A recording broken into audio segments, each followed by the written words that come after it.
Friends, आज मेरा कुर्ता कैसा लग रहा है। और ये एक अबाया है जो मेरे किसी कम्युनिस्ट दोस्त ने वर्षों पहले मुझे दिया था। तो ये विरुद्धों का जो सामंजस्य है वो हमारी पीढ़ी की ताकत थी। और मुझे लगता है कि जेन जेड को इससे सीखना चाहिए कि विरुद्धों का सामंजस्य आप कैसे करते हैं। जितने भी बड़े नेता हुए हैं, जितने भी बड़े लोग हुए हैं, उन सब ने कॉन्ट्राडिक्शंस को ही पाला है, क्योंकि जिंदगी ही कॉन्ट्राडिक्शन है। रात है तो दिन है, सूरज है तो चांद है। और अगर आप विरुद्धों के सामंजस्य को नहीं साध पाते हैं तो आपके साथ समस्या होगी। और वही समस्या होती है जब आप झुंझलाते हैं, जब आप उकताते हैं और यहाँ तक भूल जाते हैं कि आप किसके साथ क्या बर्ताव कर रहे हैं।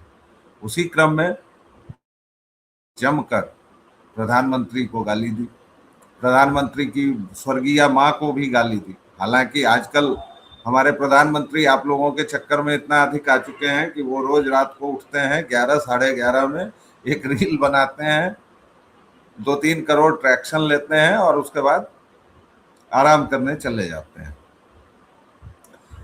अपने वीडियो में मोदी जी ने जो बातें कही उसको ध्यान से सुनने और समझने की जरूरत है दोस्तों। उन्होंने कहा कि ये कुछ भटके हुए लोग, उन्होंने कहा कि अगर दांत घायल हो जाए, कभी कभार जीभ कभी कभार घायल हो जाए दांतों से, तो हम अपने दांत नहीं उखड़वा देते। और ये सभी हमारे बच्चे हैं, इनको माफ करना चाहिए, मैं इनको माफ करना चाहता हूँ। बहुत अच्छी बात है। एक प्रधानमंत्री के नाते, एक गार्जियन के नाते, एक अभिभावक के नाते उन्होंने जो कुछ कहा ये बिल्कुल सत्य कहा।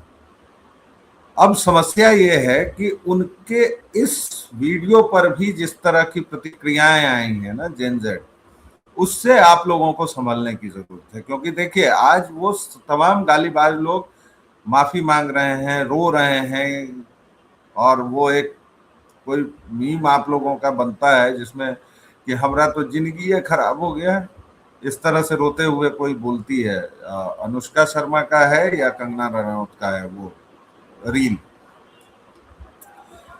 कहने की बात यह है कि आपको जब लोगों ने भड़काया तो आप एक भीड़ देखकर उत्साहित हो गए और आपको लगा कि ट्रैक्शन पाने का, फेमस होने का एक रास्ता इनफेमस होने से भी जाता है। बदनाम होंगे तो क्या नाम ना होगा, राइट। लेकिन आज उन लोगों को घर छोड़कर भागना पड़ रहा है। जनता में इतना गुस्सा है, लोगों में इतना गुस्सा है, और आज उनके साथ कोई खड़ा नहीं हो रहा है।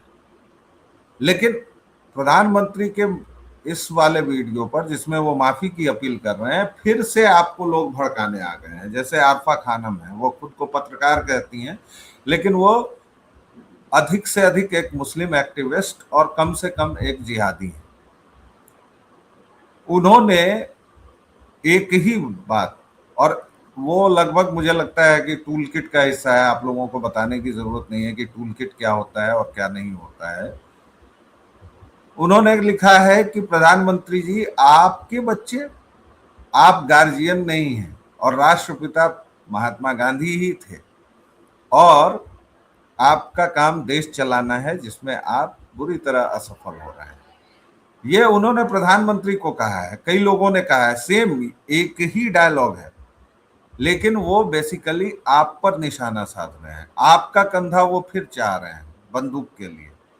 ये सौरभ दास जो है, ये लगातार कोर्ट की अवमानना कर रहा है। किस दिन इसे कोर्ट टांग लेगी इसका कोई ठिकाना नहीं है, लेकिन ये फिर से वहां विक्टिम कार्ड खेलेगा। आपको अब ये तय करना है कि आप किस दिशा में जाना चाहते हैं। क्या प्रधानमंत्री इस देश के जब चुने हुए, आपने अच्छा चुना बुरा चुना, लेकिन हमारे यहाँ प्रजातंत्र है और जमहूरियत एक तर्ज हुकूमत है कि जिसमें बंदों को गिना करते हैं, तोला नहीं करते। तो हमने जो जमहूरियत यानी लोकतंत्र का जो स्वरूप चुना है, उसमें वह प्रचंड बहुमत से जीतकर दोबारा आए। इस बार भी 240 सीटें हैं। 1984 के बाद कांग्रेस को 200 सीटें कभी पार नहीं हुई। और 1984 में भी कहा जाता है कि उन्होंने चूंकि इंदिरा गांधी की लाश को बेचा था, इसलिए उनको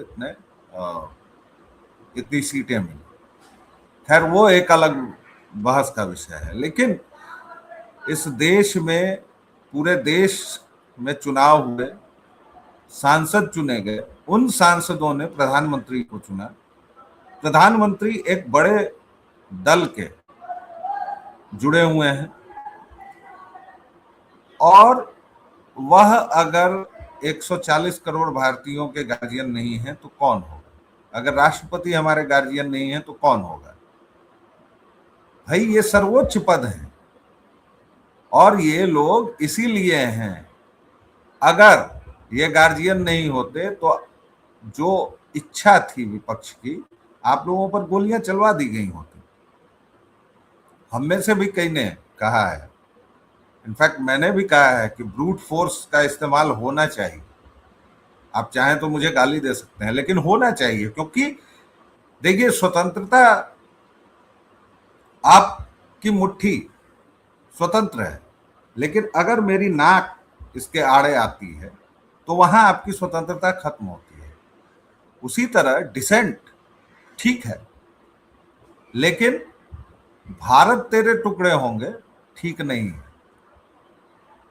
सिलीगुड़ी गलियारा, जिसको आप लोग चिकन नेक कहते हैं, चिकन नेक को काट दो, असम में इतना मलबा इकट्ठा कर दो कि 5 लाख लोग सड़क पर उतर जाए, ये कह के आह्वान करना और फिर उसको डिफेंड करना कि वो डिसेंट है, ये गलत है। ये डिसेंट नहीं है, ये देशद्रोह है। आप बाकायदा प्लान कर रहे हैं कि इस देश को कैसे खत्म किया जाए।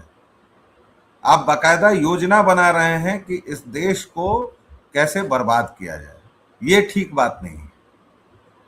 उसी तरह प्रधानमंत्री को कटुतम शब्दों में आप उनकी आलोचना कीजिए, लेकिन गाली गलौज, जननांगों को लेकर कुत्सित बातें, चौ और एफ शब्द से शुरू होने वाली कदार्य बातें, कुंठित बातें। और यार मैं तो ये नहीं समझ पाता हूं कि आप लोग तो एक ऐसी पीढ़ी है जिसमें और कुछ भी मिल जाए, कम से कम कुंठा नहीं मिलती है। अब ये अलग बात है कि आप लोगों के पापा दोस्त हैं, अरे पापा यार, अरे मम्मी यार, यहां से जो यात्रा शुरू होती है वह प्रधानमंत्री की मां तक जाकर रुकती है। इसका अर्थ ये नहीं है कि माँ बाप फिर से उसी माइंडसेट में चले जाएं जो हम लोगों ने देखा है या झेला है, कि हम लोगों से बातचीत कम होती थी, पिटाई ज्यादा हो जाती थी। लेकिन ये मसला नहीं है। मसला ये है कि आप क्या सोचते हैं। आपको फिर से भड़काने की कोशिश हो रही है। क्या आप उन चीजों पर गौर करेंगे या फिर प्रधानमंत्री की बात मानेंगे और अपना अपना काम करेंगे? आप विद्यार्थी हैं, पढ़ना आपका काम है, पढ़िए। इस सरकार से नाराजगी है, उसको जताना आपका काम है। आप सड़कों पर उतरिए, आप बंद कर दीजिए, आप असहयोग कीजिए, आप आंदोलन कीजिए, लेकिन आप किसी की मां को गाली नहीं दे सकते। ये आपकी स्वतंत्रता की सीमा है, और अगर देंगे तो उसके दुष्परिणाम क्या होते हैं वो हम लोग 3-4 दिनों से देख रहे हैं, सार्वजनिक तौर पर भी देख रहे हैं। आप सोचिए कि देश कितनी भयावह स्थिति में होगा अगर इस तरह से छोटे छोटे गुटों में मारपीट होने लगे, अगर वीडियोस देखकर मारपीट होने लगे। तो इस बात पर गौर करने की जरूरत है। अब चूंकि आज मैंने कुर्ता भगवा पहना है, ऊपर ये फलस्तीनी अबाया कबाया पहना हुआ है, तो आइए थोड़ा हिंदू मुसलमान कर लेते हैं। नेपाल में एक क्रांति हुई थी, उसको जेनजेड क्रांति कहा गया। उसके बाद वहां शाह बालन जो एक कलाकार थे, स्टैंड अप कॉमेडियन थे, गायक थे, रैपर थे, उन्होंने कमान संभाली और आज एक बार फिर से जेनजेड सड़कों पर। क्यों?